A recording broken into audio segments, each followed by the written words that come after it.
acho que você escreve baladas muito, muito boas, independente de ser de um amor positivo ou de um término dele. Eu lembro agora de cabeça de 50 receitas.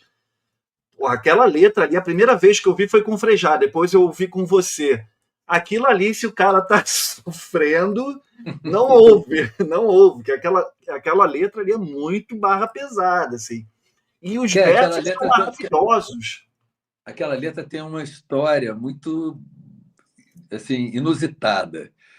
Porque é o seguinte, tem uma época que eu estava fudido de grana. Ali entre... Né, eu lancei o meu disco, que tinha Garotos 2, em 93. Tá.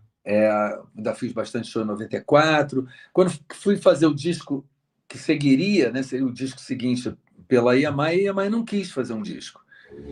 E aí eu fiquei anos sem gravar. E naquela época, né, nos anos 90, início dos anos 2000, sem gravadora, eu estava fodido, né? Eu estava muito, assim... Quando me perguntam o que você fez nesse período, foram 8 anos sem gravar e sem lançar nada. Aí, o que você fez nessa época? Fiz dívidas, né? Basicamente fiz dívidas. E aí me convidaram para ser Song Doctor de uma banda chamada Os Cabeçudos. Não sei se se lembra dessa banda. Ela fez um sucesso, mais ou menos meio sucesso, assim, na Rádio Cidade. Era uma banda que poderia ter ido no caminho ali do Charlie Brown Jr., uma coisa assim. Um pouco mais hardcore, talvez. Entendi. E eles tinham lançado um disco e precisavam lançar um segundo rápido. Coisa de gravadora. Tem que lançar rápido, porque acho que era assim, o Charlie Brown não vai lançar nada agora, vocês têm que lançar.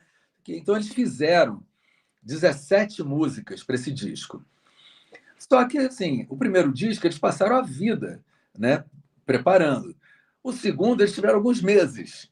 Então, as músicas não estavam assim, funcionando. Então, eu fui chamado. A única vez que eu fiz isso, chamado para ser Song Doctor. Né? Eu ia escolher, sei lá, 5 músicas e mexer naquelas 5 músicas, virar parceiro e tudo mais, para botar aquelas músicas de um jeito mais radiofônico, ou mais bem acabadas, principalmente. Uhum. E aí eu fiquei lá tentando fazer, mas era uma coisa complicada, porque como eles eram hardcore, não tinha letra de amor. Eu não podia falar de amor. Mas tinha umas músicas que eu nem entendia do que se tratava. Aí uma delas, eu falei com o cantor, eu falei, cara, eu não estou entendendo qual é o assunto dessa música. Você me explica aqui para eu tentar, né, dar um jeito, não sei o quê. Aí ele olhou, falou, cara, no dia que a gente escreveu, eu sabia qual era o assunto. Agora eu não estou me lembrando mais. Situação. Aí eu falei, então, posso fazer outra letra? Então, esquecer essa letra e fazer outra para essa melodia? Aí ele falou, pode. Mas a gente não quer nada leve. Né? Uma coisa meio pesada, tinha umas coisas de vermes, de não sei o quê. Eu falei, tá bom. Aí eu pensei numa letra pesada de amor, né? De um cara muito apegado, né? Que não aceita a separação, né? E aí é isso, né? Quero me cortar, né? Em rede nacional para você me pedir perdão, não sei o quê. E escrevi para eles, botei na melodia deles. E aí eles falaram, não, nosso público não vai gostar, não tem nada a ver com a gente. Aí eu falei, tá bom. Peguei a letra e mandei para Frejá. Acharam muito levinha, Leone. Não iam falar de amor, porque é o público deles. E a banda meio sumiu ali também. O disco acabou não rolando direito. Mas, assim, se eles me deram alguma coisa, foi essa parceria, né, com o Frejá. E é Dessa maravilhosa. música, né, que maravilhoso. Ele gravou só no piano, né, linda, e depois eu passei a tocar. Agora, nesse show, ela não está rolando, mas ela estava em todos os shows. É uma música que é muito emocional, né? Muito. Eu gosto das duas versões, tanto da do Frejá, que foi o primeiro contato que eu tive, que acho que está no segundo solo dele, né? Sim. É. E depois eu ouvi com você também e gosto muito. Aliás, assim, no jornalismo, quando a gente está trabalhando, a gente não costuma fazer isso. Mas eu quero declarar aqui que eu sou muito fã do seu trabalho, eu sou muito fã das suas músicas, da sua letra, da sua voz. Eu acho você, assim, fosse ter um top 10 de compositores do rock brasileiro, você está entre os 10 fácil. E eu acho um absurdo, às vezes, essas listas as pessoas não lembrarem de você, às vezes. Sabe? Eu acho você muito bom no que faz, de verdade. Só para ficar, ficar o registro aqui. Obrigado. Não, e compor, para mim, é assim, é o começo de tudo, né? É o que mais sempre me mobilizou. Tanto que eu tenho livros sobre isso, né? Sim. O Música e Outras Conversas, e leio muito sobre isso. Já dei oficinas, várias oficinas de composição, de música, de música e de letra. E eu gosto do processo. Assim, o meu negócio não é terminar uma música, é a composição. Vai lá, troca uma palavra, troca uma nota da melodia, sabe? Eu gosto, assim, eu demoro a fazer, não porque eu tenha dificuldade, mas porque eu acho que sempre dá para melhorar alguma coisa, principalmente em termos sonoros, que é uma coisa que eu me preocupo, como eu também escrevo poesia, a coisa da sonoridade das palavras, sabe? Então, assim, a coisa das aliterações, das assonâncias, repetição, né, de pedaços de palavra e tudo mais, é uma coisa que me interessa muito, que chama a minha atenção. Então, eu gosto de fazer. Inclusive, tem alguns parceiros que, no meio do caminho, já estão desinteressados e eu ainda estou lá. Vamos mexer. A pessoa fala, tudo bem, faz como você quiser, Leandro. Porque eu estou animado ainda, sabe, de mexer na composição. E gosto muito. Então, assim, e eu acho também que o Paul Simon uma vez falou que o mundo da música pop é o mundo das novidades, né? Assim, as pessoas elas atraem muito a atenção quando elas são novas e quando elas aparecem.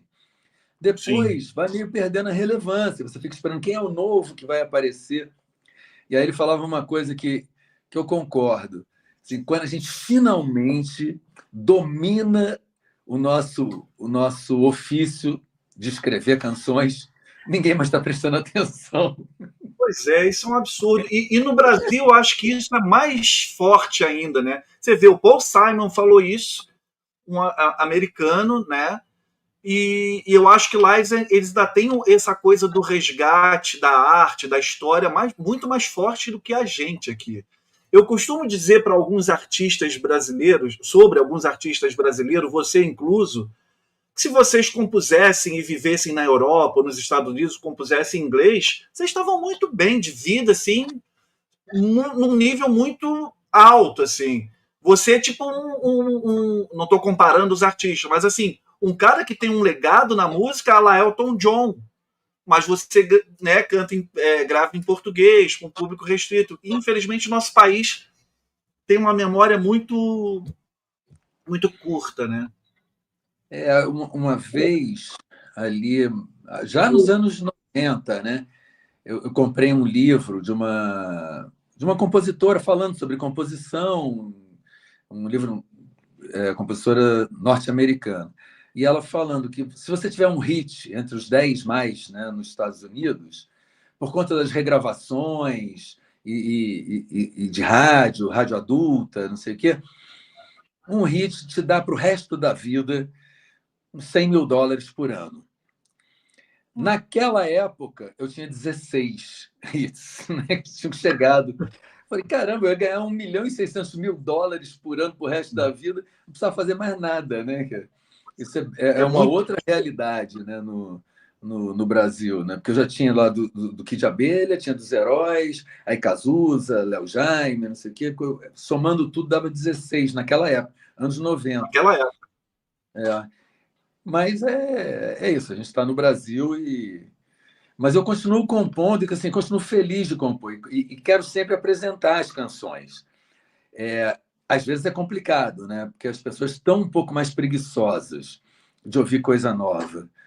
Outro dia eu Então, ouvi tinha um vídeo do Chico Buarque, né, que mostraram para o Chico alguém que foi comprar um disco dele numa loja, sei o quê, um vinil, e aí a pessoa olhou e falou: "Pô, mas eu não conheço essas músicas." E era um disco dos mais recentes, né? Bem, recente do Chico é antigo, né? Não tem nada tão recente assim. sim, E aí ele falou: "Caramba, se eu, que sou conhecido por ser compositor, né, a pessoa não quer ouvir coisas novas minhas, imagina como é para essa galera nova, né?